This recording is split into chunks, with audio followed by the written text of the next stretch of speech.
누가복음 22장 24절부터 34절까지 말씀입니다.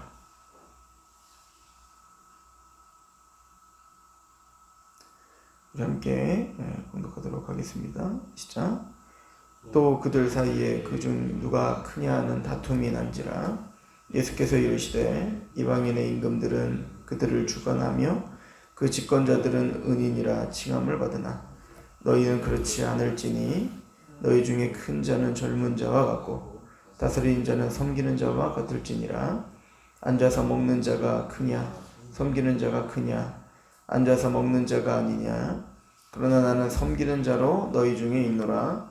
너희는 나의 모든 시험 중에 항상 나와 함께 한 자들인즉 내 아버지들께서 나를 내게 맡기신 것 같이 나도 너희에게 맡겨 너희로 내 나라에 있어 내 상에서 먹고 마시며 또는 보좌에 앉아 이스라엘 12지파를 다스리게 하려 하노라. 시몬아 시몬아 보라 사탄이 너희를 밀가부르듯 하려고 요구하였으나 그러나 내가 너를 위하여 내 믿음이 떨어지지 않기를 기도하였노니 너는 돌이킨 후에 내 형제를 돕게 하라. 그가 말하되 주여 내가 주와 함께 오게도 죽는 데에도 가기를 각오하였나이다.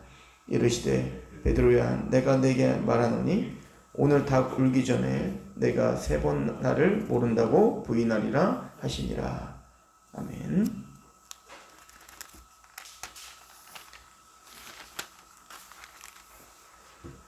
예수님께서는 이스라엘의 절기인 유월절 특별히 출애굽을 하여 하나님의 전적인 은혜로 구원을 받은 것에 대한 상징적 또 가장 큰 의미를 담은 이 유월절 절기가 이제 끝났다라고 하는 것을 예수님께서는 선언하셨죠. 그래서 22장 14절부터 보시면 내가 이름에 예수께서 사도들과 함께 앉으사 이르시되 내가 고난을 받기 전에 너희와 함께 이 유월절 먹기를 원하였노라. 내가 너에게 이르노니 이 유월절이 하나님의 나라에서 이루기까지 다시 먹지 아니하리라. 이 유월절은 이제 끝났다는 거예요. 예수님의 십자가 사건으로 이제 이 유월절은 완성된 겁니다. 그리고 다시 이제 하나님의 나라, 즉 이제 AD 70년이 예루살렘 폐망한 걸로 시작을 하여 그 고난의 때가 시작이 되고 또 예수님의 재림으로 하나님의 나라가 온전히 완성될 그 때가 무엇인지를 이제 설명을 하셨었죠. 이제 그때까지 이제 이 유월절은 다시는 드려지지 않습니다. 골로새서 2장에 먹는 것과 마시는 것과 월삭이나 절기나 안식일로 인하여 너희를 편론치 못하게 하라. 이 모든 것들은 그림자이나 참형상이 아니다. 참형상은 그리스도다. 이렇게 이야기를 하시죠. 이 유월절은 바로 예수님을 통한 그 십자가의 은혜를 상징적으로 보여주고자 하는 하나의 메시지였고 또 방향이었지 그것 자체가 우리를 구원을 줄 수 있는 능력이 되지 못하는 거죠. 그래서 예수님께서는 이 유월절 십자가 본인이 생명의 떡 되심을 또 본인이 생명의 음료 되심을 선언합니다. 그러나 그 12제자 중에서도 똑같이 성찬을 같이 예수님의 상에서 함께 지금 떡과 그 포도주를 함께 참여하고 있는데 그 떡과 포도주가 전혀 의미가 없는 한 사람이 있죠. 그 사람이 바로 가룟 유다였습니다. 겉으로는 똑같이 떡과 포도주에 참여하고 있고 공동체인 것처럼 같이 참여하고 있지만 그의 마음에는 예수님의 십자가에 대한 또 예수 그리스도의 사람이 아님을 이제 누가는 우리에게 이야기해 줬습니다. 그래서 그는 예수를 팔아 이 세상에 사실은 이제 그 가룟 유다가 젤로 땅이었다고 하죠. 그러니까 무력으로 독립을 쟁취하고자 했던 그 부류였다고 하는데 그러니까 예수님을 이용하여 이제 자신의 유대의 독립과 무력으로 자신이 원하는 것을 성취하고자 하는 힘을 이제 예수님을 사용하려고 했던 건데 자신의 그 소망과 희망에 맞지 않으니 예수를 팔아버리는 거죠. 이런 예수님이 그래서 말을 합니다. 나를 배반할 자가 있다. 이걸 이제 그 성찬할 때 이제 말씀하셨던 거 아니에요? 자, 그랬더니 이제 21절부터 보시면 그러나 보라 나를 파는 자의 손이 나와 함께 상위에 있다. 똑같이 성찬을 하고 있는데 전혀 의미가 다른 한 사람이 있다는 거예요. 인자는 이미 작정된 대로 가려니와 그를 파는 그 사람에게는 화가 있으리로다 하시니 자, 이 12제자들이 이제 수군거리기 시작합니다. 그들이 서로 묻되 우리 중에 이 일을 행할 자가 누구일까 하는 거예요. 야, 누가 배반자냐 이거예요. 누가 배반자인가? 그러니까 누가 배반자이고 누가 예수님을 떠날 자이며 누가 실패자인가에 대한 이제 그 물음이 서로에게 있었습니다. 그리고 오늘 갑자기 24절부터 또 그들 사이에, 그러니까 이게 지금 한 자리에서 지금 일어나는 것 같죠? 누가 배반자지? 누가 떠날 자지? 도대체 누가 예수를 배반하는 거지? 이 얘기를 한 다음에 또 그들 사이에 갑자기 다툼이 일어났습니다. 누가 큰 자냐로 갑자기 이 화제가 전환이 된 거죠. 근데 사실은 이거 똑같은 얘기인 거예요. 야, 누가 떠나냐? 누가 배반을 하냐? 나는 아니야. 이렇게 됐겠죠? 그러면서 말하기를 누가 큰 자인가에 대한, 누가 어떻게 보면 그 나라에서 예수님과 함께 그러면 끝까지 갈 자는 누구냐? 누가 예수님에게 가장 믿음이 좋고 누가 예수님을 가장 잘 따르며 누가 가장 이런 식으로 지금 뭔가 누가 가장 큰 자이며 누가 가장 예수님을 가장 보필할 수 있는 자며 이런 이야기들로 화제가 전환된 거예요. 그러니까 자기는 아니라 이거죠. 자기는 예수님 떠날 자가 아니라 이거예요. 그때 주님께서 하셨던 얘기는 25절에 예수께서 이르시되 이방인의 임금들은 그들을 주관하며 그 집권자들은 은인이라 칭함을 받으나 너희는 그렇지 않을지니 너희 중에 큰 자는 젊은 자와 같고 다스리는 자는 섬기는 자와 같을지니라. 앉아서 먹는 자가 크냐 섬기는 자가 크냐? 앉아서 먹는 자가 아니냐? 그러나 나는 섬기는 자로 너희 중에 있노라. 너희는 나의 모든 시험 중에 항상 나와 함께한 자들인즉 내 아버지께서 나라를 내게 맡기신 것 같이 나도 너에게 맡겨 너희로 내 나라에 있어 내 상에 먹고 마시며 또는 보좌에 앉아 이스라엘 12지파를 다스리게 하려 하노라 라고 말하죠. 그러니까 지금 상에서 같이 떡을 떼며 같이 한 상에서 같이 먹고 있는 이 성만찬은 사실은 더 궁극적으로는 우리가 그 하나님의 나라가 온전히 완성될 때, 즉 예수님이 재림하여 그 영광스러운 나라가 임할 때 우리가 그 왕의 식탁에 참여할 것임을 사실은 상징적으로 보여주는 것 중에 하나가 또 성만찬인 거죠. 그 대표적인 게 바로 무미보셋이죠. 무미보셋은 사울의 손자요 요나단의 아들입니다. 즉 다윗으로 말하면 다윗과는 철천지 원수의 자손인 거예요. 원래는 그래서 무미보셋은 죽어 마땅하죠. 게다가 무미보셋은 사울이 죽었다는 소리를 듣고 그 무미보셋 그 어린아이를 데려가는 그 유모가 떨어뜨려가지고 다리를 절었다. 그러니까 걷지 못하는 사람이에요. 그 사무엘에 보면 근데 저는 자는 하나님의 다윗의 성에 들어가지 못한다라고 이야기를 되고 있죠. 그러니까 사실은 다윗에게 있어서 뭔가 유능하여 쓸모 있는 자도 아니요. 걷지를 못하니까요. 게다가 신분적으로는 대적의 자손이요. 그런데 그런 무미보셋을 데려오라는 거 아닙니까? 그럼 그 무미보셋이 볼볼 떨고 두려워하고 있는데 뭐라고 하죠? 무미보셋이여 두려워하지 말라. 내가 너를 왕의 식탁에 참여하게 하며 하나의 왕자처럼 내가 대우하겠다는 겁니다. 그 이유가 뭐죠? 요나단과 언약한 거 그 이유 하나 때문인 거예요. 그리고 내가 너에게 은혜를 베풀기를 원하노라. 그 헤세드가 뭡니까? 바로 신적인 언약적인 자비인 거예요. 취소될 수 없는 그 언약적인 자비를 베풀겠다. 이게 헤세드인 거죠. 이게 우리에 대한 이야기 아닙니까? 우리의 아비가 마귀였고요. 우린 죄의 종이었고요. 우린 이 세상 신에 얽매여 살았던 자들이었습니다. 신분적으로는 바로 원수의 진노의 자녀들이었죠. 또한 우리는 무미보셋이 저런 것처럼 우리는 보지 못하고 듣지 못하고 말하지 못하며 하나님 앞에 전혀 하나님 앞에 우리의 것을 내어드릴 수 없는 죄인 중에 죄인이었고 우리는 바로 전적 무능한 자들이었습니다. 그런 우리를 아무런 이유 없이 하나님이 우리를 구원하셨습니다.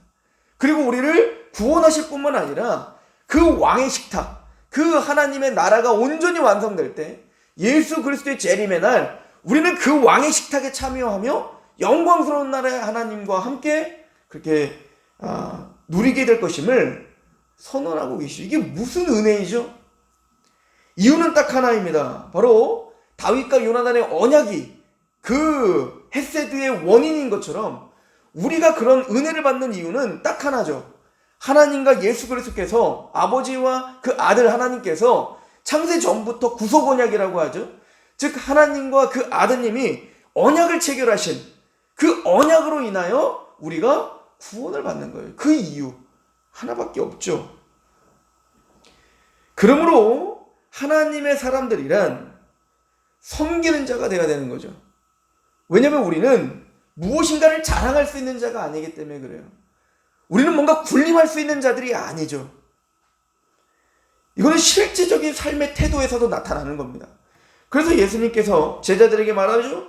이방인의 임금들은 그들을 주관하며 그 직권들은 은이나 칭함을 받기를 좋아하는 거예요. 사람들을 주관하고 내 뜻대로 휘어잡기를 원하는 거예요. 또한 큰 자가 되기를 원하죠. 사람들이 앉아서 받아먹기만 원하죠. 사람들을 섬기기를 원하지 않죠. 그런데 예수님이 그 제자들에게 직접 보여준 건 뭐죠? 무릎을 꿇고 허리를 동이고, 지금 누가복음에 그게 지금 생략됐지만 이 성만찬하기 전에 예수님이 제자들에게 먼저 와서 어떻게 허리를 동이고 그들의 발을 친히 씻겨주셨다고요. 그랬더니 그리고는 너희들이 서로 발을 닦으라. 그 당시에 발을 닦는다는 것은 이 팔레스틴 땅에 샌들을 신고 다녔잖아요. 샌들을. 그러니까 발이 너무 더럽다고요. 그러니까 집에 들어오면 제일 먼저 해야 되는 게 뭐냐면 하인이 무릎을 꿇고 그 주인의 발을 닦아주는 걸 했단 말입니다. 그런데 예수님이 선생된 자로서 내가 종노릇했다 이거예요. 선생된 자로서 종노릇한 것처럼 너희도 서로 어떻게 하라? 종노릇하라는 것입니다. 섬기는 자가 되라. 그게 성경이 말하는 리더십이죠. 리더십이란, 즉 권위란 세상의 권세처럼 내 것을 요구하고 가만히 앉아서 받아먹고 가만히 앉아서 사람들을 이래라 저래라 하는 게 권위가 아니라 내가 섬기는 거예요. 내가 종노릇하는 겁니다. 주님이 그렇게 사셨고 우리가 그렇게 살으라고, 서로 섬기라고 주님 말씀을 하고 계시죠. 제자들은 이제 십자가를 짊어지러 가시는 예수님을 바라보면서도 누가 큰 자냐를 싸우고 있었습니다. 누구의 믿음이 더 큰가? 누구의 지식이 더 큰가? 누가 더 권위가 있는가? 주님은 낮아지는 곳에 가고 섬기려 하고 자기의 모든 생명을 내어 바치는 데까지 가는데 그들은 사람들을 부리려고만 했습니다. 이게 세상과 예수님의 방법과 다른 거죠. 주님이 말씀하십니다. 30절에 너희로 내 나라에 있어 내 상에서 먹고 마시며 또는 보좌에 앉아 이스라엘 12지파를 다스리게 하려 하노라. 왕권을 주겠다. 특별히 근데 이 구절은 여러 가지로 우리가 좀 생각해 볼 수가 있습니다. 12지파를 다스리게 하려 하니라. 사실은 이제 교회를 상징하지 않습니까? 아마 이것은 사도들의 권위와 권세, 그러니까 에베소서 2장 20절에 보면 사도들과 선지자들 터 위에 너희가 세움을 입었다. 예수께서 친히 모퉁이 돌이 되셨느니라. 그러니까 사실은 이 사도의 권위라는 것은 교회의 토대가 되는 사람들인 거죠. 즉 이 사도들은 우리와는 좀 다른 신분이에요. 그러니까 똑같은 하나님의 백성들이지만 이 교회의 초석을 마련한 사람들인 거예요. 주님이 그렇게 사용하신 거죠. 영광스러운 자리인 겁니다. 그러나 그 제자들이 깨달아야 될 게 있어요. 그 제자들이 알아야 될 게 있습니다. 그것은 그들이 무엇인가 잘나고 그들이 무엇인가 되어서 그런 하나님이 초석을 다지는 자리에 세운 게 아니에요. 그래서 바로 하는 얘기가 뭡니까? 31절에 시몬아 시몬아 보라, 사탄이 너를 밀가루듯 하려고 요구하였으나 그러나 내가 너를 위하여 내 믿음이 떨어지지 않기를 기도하노니 너는 돌이킨 후에 내 영제를 굳게 하라. 그가 말하되 주여 내가 주와 함께 오게도 죽는데도 가기를 각오하였나이다. 이르시되 베드로야 내가 내게 말하노니 오늘 닭 울기 전에 내가 3번 나를 모른다고 부인하리라. 지금 누가 큰 자냐 이걸 지금 얘기하고 있었잖아요. 나는 배신자 아니야. 난 절대 배신하지 않아. 나는 항상 주님과 함께 있고 주님과 함께 해서 그 나라가 임하면 내가 우의정 좌의정 앉을 거야. 그 싸움을 하고 있었다고요. 그런데 그 중에 가장 대표인 베드로에게 뭐라고 하는 겁니까? 네가 나를 부인할 거다 이 얘기예요. 가룟 유다랑 똑같은 사람이다 이거죠. 지금 가룟 유다만 그렇게 나를 배신하고 지금 나를 이용해 먹으려고 하는 게 아니라 누가 큰 자냐, 누가 더 주님을 더 잘 섬길 수 있는 자냐 라고 말하고 있는 너희들 모두가 다 사실은 다 가룟 유다다 이거예요. 누가 큰 자가 될 수 있는가? 누가 감히 나는 주님을 떠나지 않겠습니다 라고 감히 이야기할 수 있겠는가? 다름이 있다면 시몬아, 사탄이 너를 밀가루 하려고 너를 요구했지만 그러나 내가 너를 위하여 내 믿음이 떨어지지 않기를 기도한 그 은총 하나밖에 다른 게 없는 거예요. 우리 모두는 다 가룟 유다인 겁니다.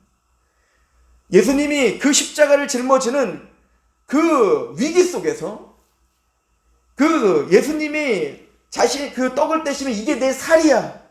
그 포도주를 마시게 하면서 이게 내 피야. 라고 하는 그 중요한 그 자리에서도 우리는 그 속으로 예수님의 십자가와 피를 생각하는 게 아니라 어떻게 하면 이 예수를 통해 내가 내 욕망을 채울 수 있지? 라고 하는 그 은연중에 생각하는 그런 가룟 유다인 거예요. 우리는 넘어지고 넘어질 수밖에 없는 자들이라는 거죠. 근데 다름이 있다면 우리를 포기하지 않는 주님께서 우리의 믿음이 떨어지지 않도록 지금도 우리를 위해서 간구하시는 그 헤세드의 은총, 그 은혜가 있어 우리가 하나님의 자녀인 것 뿐인 거예요. 누가 감히 내가 잘났다고 이야기할 수 있습니까? 누가 감히 내가 큰 자라고 말할 수 있겠냔 말이에요. 베드로가 깨달아야 되는 것은 돌이킨 후에 너와 같이 넘어진 자를 일으켜 세우라. 겸손히 사람들을 비판하는 게 아니라 맞아, 우리는 그럴 수 있는 존재지. 그리고 그들을 위해서 기도하며 그들을 일으켜 세워줄 수 있는 사람, 섬기는 자가 되는 거예요. 이 헤세드의 은혜가 베드로를 정말 그렇게 인도하죠. 우리도 마찬가지입니다. 주님은 우리에게 요구하시는 방향성이 분명합니다. 그리고 그곳으로 가는 것은 우리의 다짐이나 우리의 결심이나 우리의 열정이 아니라 주님의 헤세드의 은혜임을 이 아침에 묵상하시며 또 오늘 하루 그 헤세드를 또한 의지하는 저런 되기를 축원합니다. 기도하겠습니다. 하나님 아버지 너무나 감사합니다. 주님의 은혜와 주님의 그 지혜가 우리를 있게 합니다. 오늘 하루 살며 또 한 주간을 살며 또 우리 일생을 살 때 오늘 말씀을 기억하게 하시옵소서. 너와 같이 넘어진 자들을 일으켜 세우라 하신 그 말씀을 기억나게 하셔서 우리가 어떤 존재였으며 어떻게 우리를 이렇게 세웠는지를 항상 기억하는 우리가 되게 하옵소서. 예수님의 이름으로 감사하며 기도하옵나이다.